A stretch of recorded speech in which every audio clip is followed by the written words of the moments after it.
karena kamu fokus di rumah sini, kamu diam di rumah sini, nanti bunda yang urus kamu. Begitu 2 hari kami berdoa, yang dari Batam telepon, langsung saya bicara, ada Tika di rumah. Waduh, mana dia? Ini Tika, ini adikmu Alin, dia bilang. Alin bilang, aduh deh Alin, gimana kabar? Ya oke, kakak datang ya ke Batam ya. Wah, ke Batam? Ya, besok hari Rabu berangkat. Saya belikan tiket buat kakak. Kakak berangkat, dia bilang. Ponakan sama ponakan ya. Satu ponakan jadi ibu bugem, gembala. Yang satu ini belum menjadi apa-apa. Suaminya dosen dan suaminya juga ustadz, wakil ustadz kayaknya ya. Tapi hidupnya tidak tenang dan tidak damai. Nah, saya kasih jalan ke dia. Kalau kamu hidup, kamu dari dulu kamu dasarnya mau imannya Kristen, sekarang kamu ke sana tetap Bapak Yahweh itu kemana kamu pergi dia ikutin kamu dan kamu ditarik kayak gini, saya bilang. Jadi gimana dek? Mau ke Batam? Mau lah. Oke, kakak Tika, kakak Alin sama abang doain dia, doakan malam itu kami. Tapi dia gak berani doakan terlalu dalam, nanti dia berdebar-debar, saya sendirian kan. Nah, dia cuma berdoa, diberikan kekuatan kakak Alin, kakak Tika, supaya kakak Tika percaya kepada Tuhan. Kakak Tika berangkat ya, ke sini ya. Dia waktu doakan ponakan saya itu, dia itu dikutuk sama orang tuanya. Jadi dia itu kena kutukan itu, memang dulu dia selalu dikutuk terus sama orang tuanya. Nggak tahu orang tuanya ini punya barang dari Kuan Im, tahu kan ini ya? Nah, Kuan Im itu kan barangnya kuat ya Pak ya. Di rumahnya tuh Kuan Im semua, tapi agama Islam. Kuan Im semua. Jadi anak ini kalau pulang ke rumah rusak pokoknya, dia nggak mau pulang. Jadi dia pulangnya ke rumah saya. Hari itu dia pulang dan besok lusa Rabunya dia berangkat ke Batam. Saya urus tiketnya sama ponakan saya. Berangkat kakak Tika ya. Nanti gimana bunda di sana, kamu gak usah takut Bapak Yahweh tuntut kamu. Kamu naik pesawat, naik bis sampai di Cengkareng, turun di pintu kamu turun masuk langsung. Begitu dia kayak dia pergi tuh kayak dituntun. Memang dia juga pergi juga pesawat ke Malaysia kemana untuk pekerjaan dia juga. Hari itu dia tinggal pekerjaannya, dia pergi dan dia berangkat dan sampai di Batam dia turun dari pesawat, rasanya plong, katanya ada yang lepas dari badan saya. Saya bilang, ini barang ikuti dia. Rasanya tuh kok ada yang nyambut dari pundak saya keluar, dia bilang. Dia langsung bilang, haleluya, saya ada di kota Batam. Itu badannya langsung ringan. Saya bilang pada taksi yang saya kenal dulu di Batam, Pak, tolong sampai antar ke pelabuhan Haverway yang untuk Singapura kota pulau. Jadi naiknya untuk ke Singapura, tapi tidak boleh pulau. Di situ lebih cepat, saya bilang. Cepat sampainya. Sampai di situ dia naik, dia kayak dipimpin aja sama Roh Kudus. Aduh, bunda, saya nggak ada jalan. Tapi saya tuh masuk tiba-tiba saya beli tiket, tiba-tiba saya berangkat aja. Nah itu deh, kalau sudah ada Roh Kudus bersama dengan kamu, maka kamu tidak akan nyasar. Pasti kamu tolong. Sampai dia di kapal itu, dia nggak buka mata, dia tidur. Saya tanya gimana pengalaman di kapal, tidur, dia bilang saya nggak tahu. Turun sudah disambut sama ponakan saya langsung peluk sama dia, dan dia itu rasanya ada yang beban dengan dia belum beres. Nah itu ya, setelah dia sampai di rumah, kasih makan, dia nyanyi, dia pujian, besok pagi langsung didoakan, muntah segala macam itu keluar semua. Yang dia dibutuhkan bahasanya bahasa preman, yang mamanya bawa bahasa preman anak ini. Saya buka-bukaan aja ya, gak jadi masalah. Biar saya Bapak Yahweh tahu semuanya dengan kita berdoa. Sampai malam itu didoakan, dia muntah, dia nangis, dia lemes. Besok pagi berhenti dulu, makan dulu, kuatin dulu tubuhnya. Bawa dia ke gereja dan dia rindu dengan baca Alkitab. Itu yang saya nangis. Dia bisa baca Alkitab, dia baca. Kita sampai sekarang dia sudah sampai di pasal Kejadian Keluaran. Dia sudah mulai baca itu Alkitab, dia mulai belajar itu Alkitab. Karena dulu dia pernah belajar di Katolik, sekarang dia pulang belajar lagi. Tapi mamanya carinya tuh ke rumah saya. Saya nggak ada, saya di Majalaya. Aduh Bapak Yahweh tolong ya, jangan sampai ada orang yang tahu dia ada di Batam. Saya nggak mau orang tahu. Nah sampai di sana hari ini dia melayani sekolah minggu. Itu ya Pak, di sekolah minggu dia melayani. Dan dia bulan depan dia dibaptis, tapi dia sudah pegang anak-anak. Dan dia percaya bahwa Yahweh itu ada bersama dengan saya. Dan dia ditelepon sama dong, tiap minggu harus ada uang, kasih aja kata suaminya. Pernah saya kasih, kirim aja dia butuh, kirim aja biar dia tenang. Besok anaknya tarik lagi ke sini, kita bikin keselamatan untuk keluarganya juga. Nah setelah itu dia didoakan itu, dia bercerita sama saya, Bunda, saya didoakan kok aneh ya. Saya kemarin cerita masa lalu terus, cerita yang jelek terus, yang membuat saya tuh nggak berhenti ngomong. Mulai sekarang kata Ibu Eli, dia nggak banyak cerita, nggak banyak bicara, banyak diamnya, banyak dengarnya. Nah itulah yang Bapak yang bilang, lebih banyak mendengar daripada banyak bicara. Nah dari situ dia tahu bahwa kebenaran itu adalah mengikuti Yahweh Bapa kita di surga dengan Edonai Swafasia perantaranya, dan dia minta Roh Kudus tiap malam di rumahnya, dan dia selalu bawa anak-anak cucu itu 3 orang itu berdoa. Nanti cucunya bilang, Anti udah bisa berdoa, Asa bangga dia dipuji sama anak kecil. Anak kecil bilang, Anti udah bisa berdoa. Dia ketawa, dia bangga gitu. Saya bangga kalau saya dibilang bisa berdoa, itu saya bangga. Yang selama ini dia nyebutkan yang itulah, tapi nggak ada yang masuk, nggak ada yang lengket, nggak ada yang memberkati dia, sehingga dia tertekan. Akhirnya dia lepas, dan dia sekarang di Batam dia usaha membuka rumah makan pempek Palembang. Itu pokoknya yang beli lewat Facebook punya anak ponakan saya, langsung order terus tiap hari order. Itu dia berkatmu. Sebetulnya berkatmu ada, ditutup, dihalangi sama orang-orang yang tidak suka sama kamu ketika kamu bekerja. Sekarang kamu buang rektur pemimpin kamu sekarang buka usaha sendiri, dan kamu jalankan ini sambil berdoa. Sebelum kamu mulai pagi, berdoa sama Bunda Ai, berdoa sama Mem Eli, berdoa. Lalu sebelum kamu masak, makan bahan-bahan kamu itu diurapi dulu sama kamu. Urapi bahan-bahan itu supaya bahan ini jadi dan tidak gagal dan bisa terjual.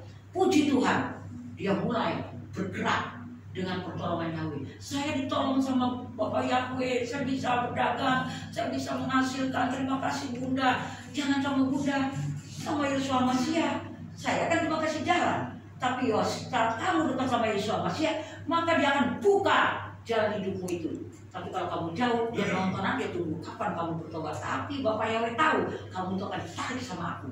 Nah ketika sekarang kamu sudah ditarik, kamu percayakan kalau jalan kebenaran itu di dalam melewati Bapak Yahweh. Setiap hari dia baca Mazmur 91 supaya dia tidak diganggu-ganggu. Dia baca 91, baca Mazmur 91 setiap hari. Saya bilang baca terus itu. Perlindungan dari Tuhan itu baca. Saya bilang iya Bunda.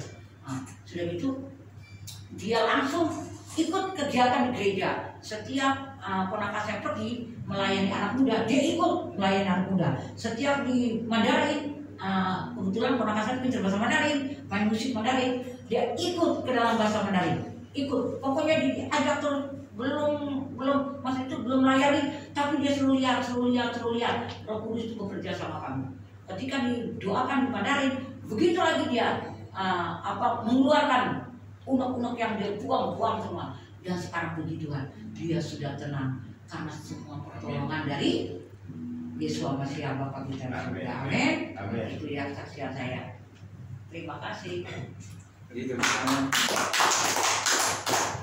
Ya, kita bersyukur ya pekerjaan Bapak Yahweh masih terus berlangsung,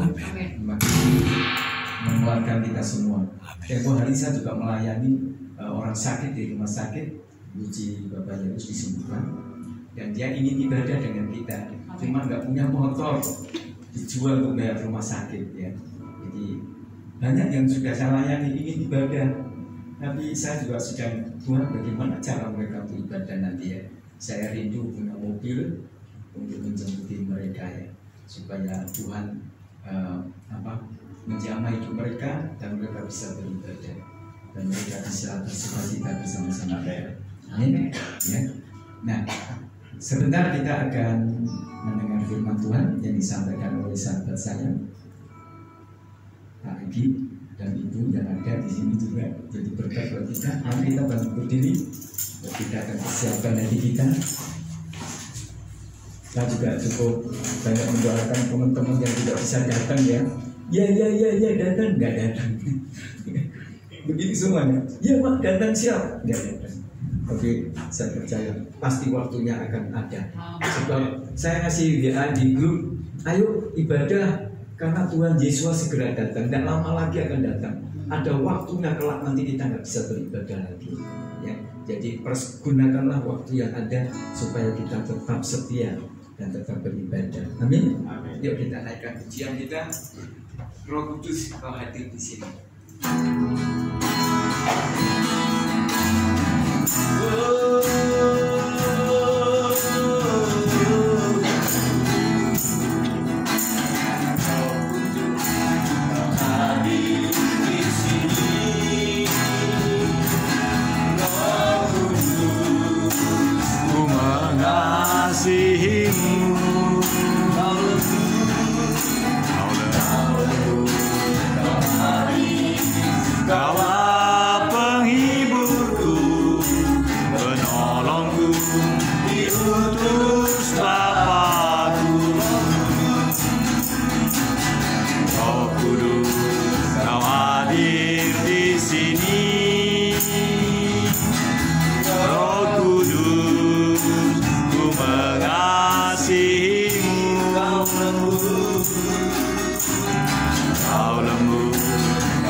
dan membuat kesaksian. Haleluya. Kami serahkan adanya, mari menyampaikan firman Gafar Elon.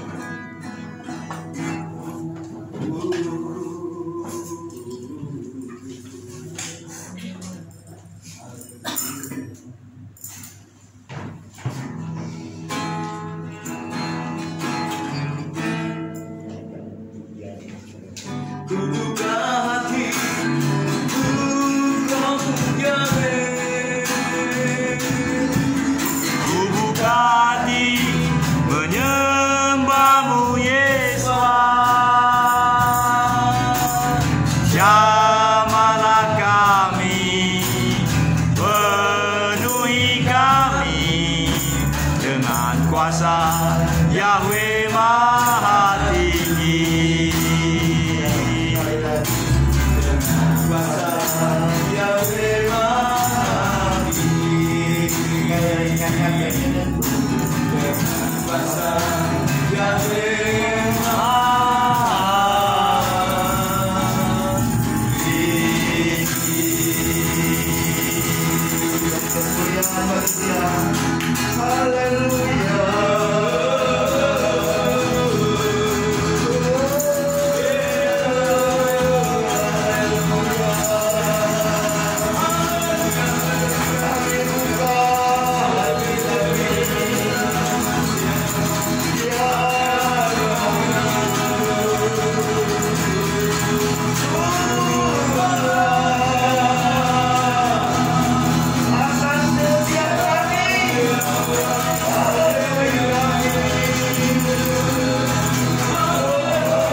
Ya Bapa, kami siap membuka hati kami untuk firman-Mu pada sore hari ini.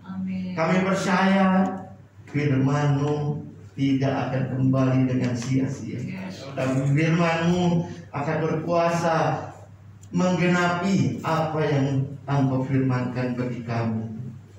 Urapi kami, urapi setiap kami yang ada di tempat ini.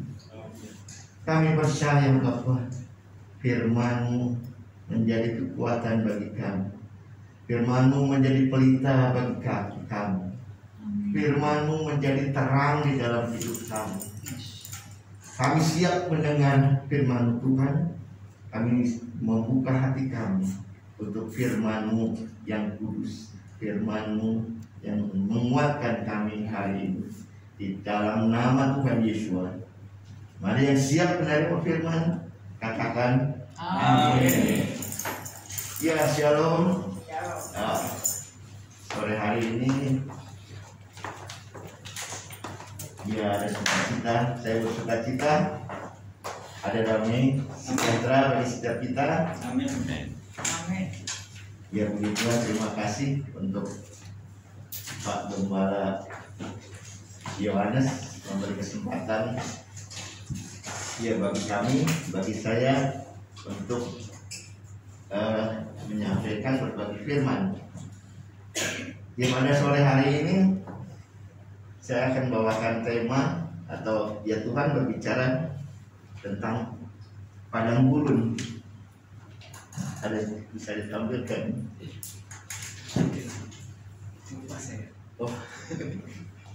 Oh belum. Nah,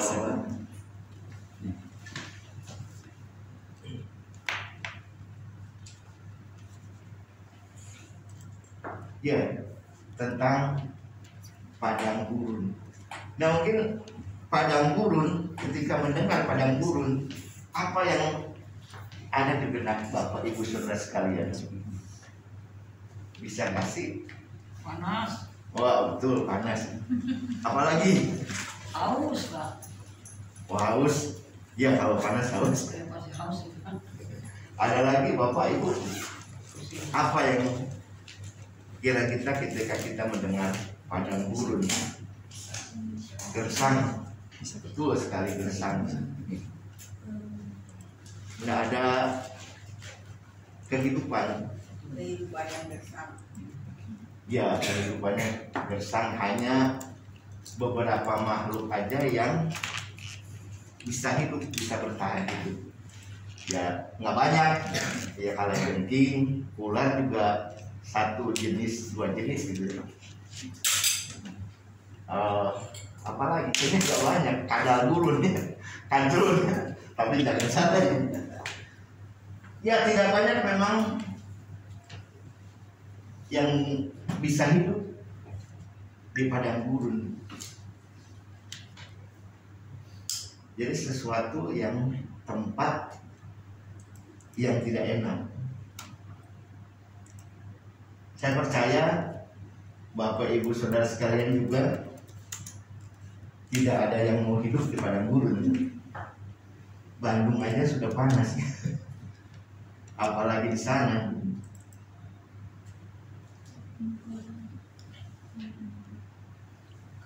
Ya, padang gurun kalau menurut Wikipedia, bahasa ilmiahnya gitu. Padang gurun adalah suatu daerah yang menerima curah hujan yang sedikit kurang dari 250 mili per tahun. Yang gurun dianggap memiliki kemampuan kecil untuk mendukung kehidupan. Jadi hanya sedikit sekali makhluk yang bisa hidup di gurun. Curah hujan hanya 250 mili per tahun.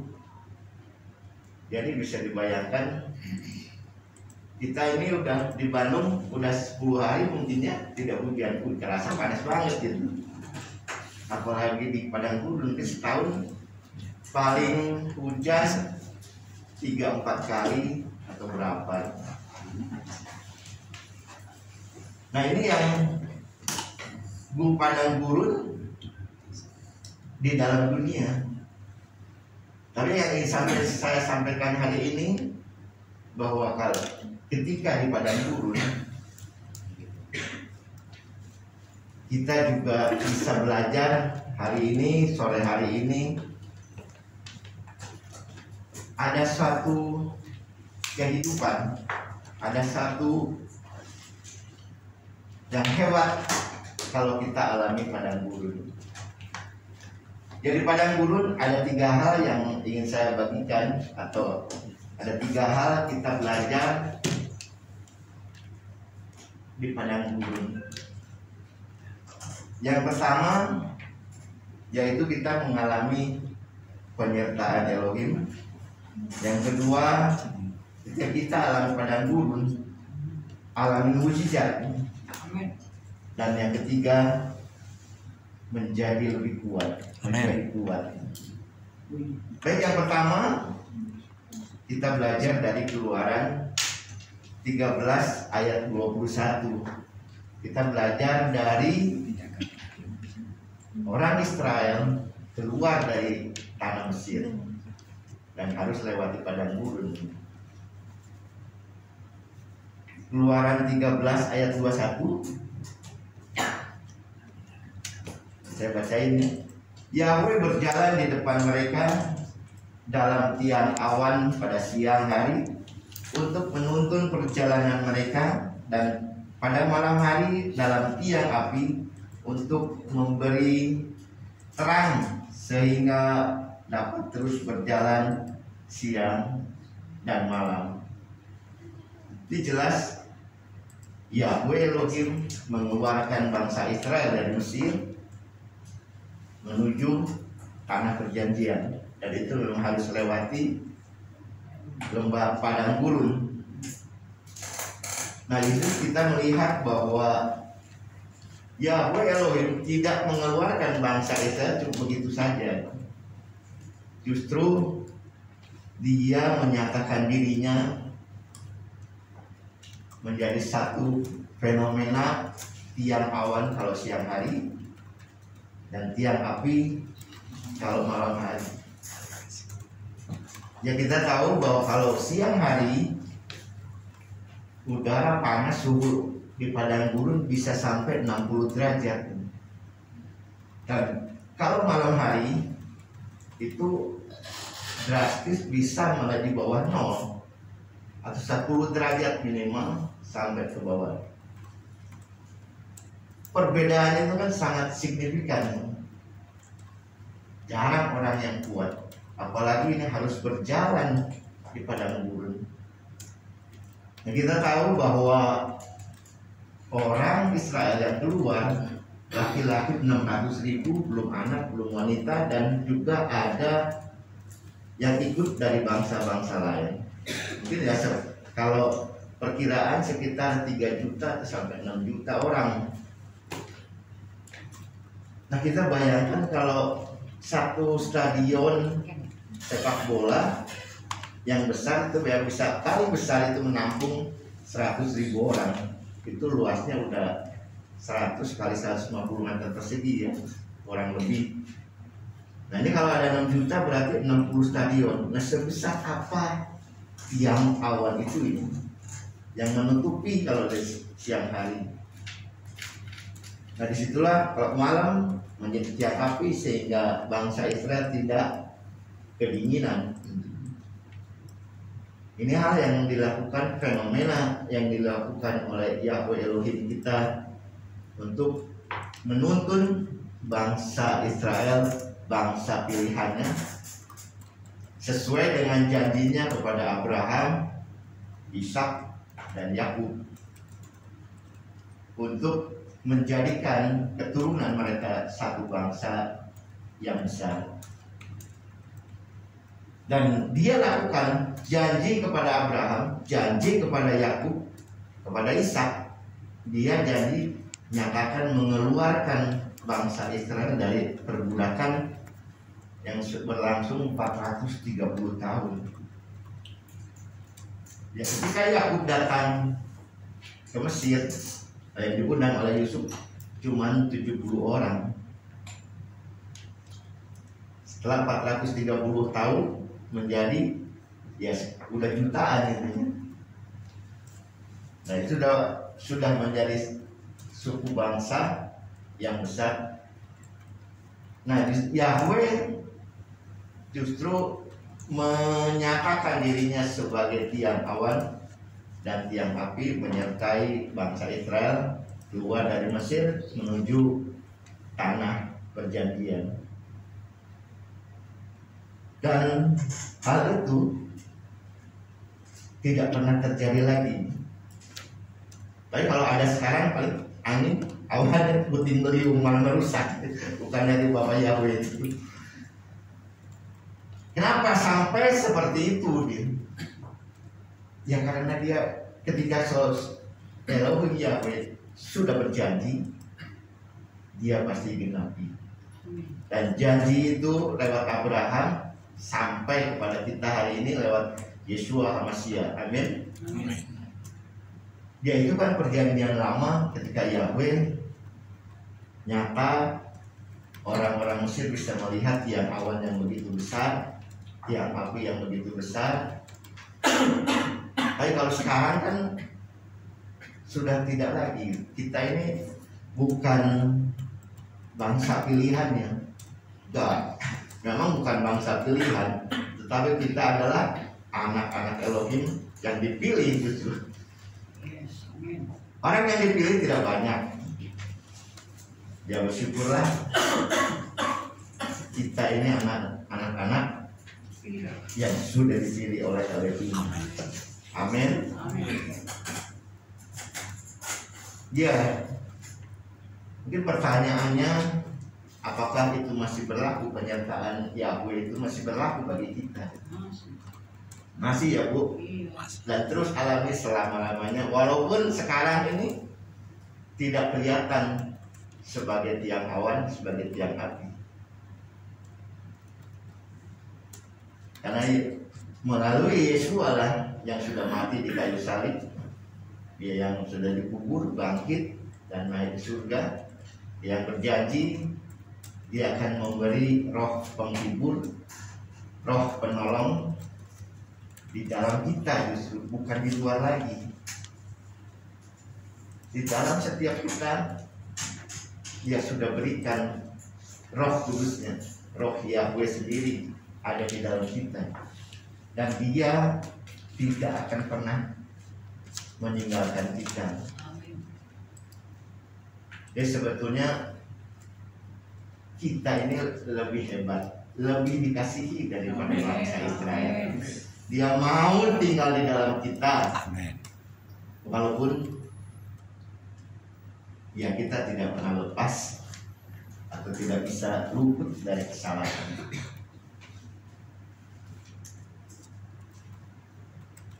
Ya, di dalam Ibrani 13 ayat 5b dikatakan, sebab dia berfirman, aku sekali-kali tidak akan pernah membiarkan engkau, dan aku sekali-kali tidak akan pernah meninggalkan engkau. Tidak akan pernah. Amin. Luar biasa, ini yang selalu menjadi kekuatan bagi saya. Elohim tidak pernah akan meninggalkan kita. Ya, sekarang ini mungkin keadaannya sama lah, relatif sama dengan keadaan bangsa Israel yang keluar dari Mesir. Kita ada yang sini berkumpul di sini, kita percaya kita sudah dipindahkan dari Mesir menuju tanah perjanjian. Dan janji Elohim, dia sekali-kali tidak pernah meninggalkan kita. Amin. Ya oke, kita alami sepertinya kita berjalan di padang gurun, banyak sekali tantangan. Tetapi lewat padang gurun inilah nanti kita bisa tahu bahwa apa yang Yahweh lakukan bagi setiap kita. Yang kedua, kita berjalan di padang gurun. Justru lewat padang gurun ada mukjizat. Amin. Amin. Ya, karena kalau kita hidup di zona nyaman terus, kita hidup enak terus, tidak ada tantangan, tidak ada badai, tidak ada kesulitan, kita tidak akan bisa melihat mukjizat yang Elohim kerjakan bagi kita. Dan saya percaya setiap kita pernah alami mukjizat. Amin. Dan masih percaya mukjizat masih ada sampai hari ini, bahkan selama-lamanya. Amin. Benar. Ya, kita baca di dalam Keluaran 16 ayat 15. Ketika Bani Israel melihatnya, mereka berkata seorang kepada orang lain, ini mana? Yang artinya, apakah itu? Karena mereka tidak mengetahui itu apa. Dan Musa berkata, ini adalah roti yang telah Yahweh berikan kepadamu sebagai makanan. Ya, kita tahu cerita bangsa Israel keluar, belum keluar lama ini sudah bersungut-sungut, selalu bersungut-sungut. Dia sampai berkata, kalau Yahweh memang menghendaki kami mati, mending kami mati di Mesir. Mati ketika saya makan daging, ketika kami makan roti. Nah, itu didengar oleh Yahweh.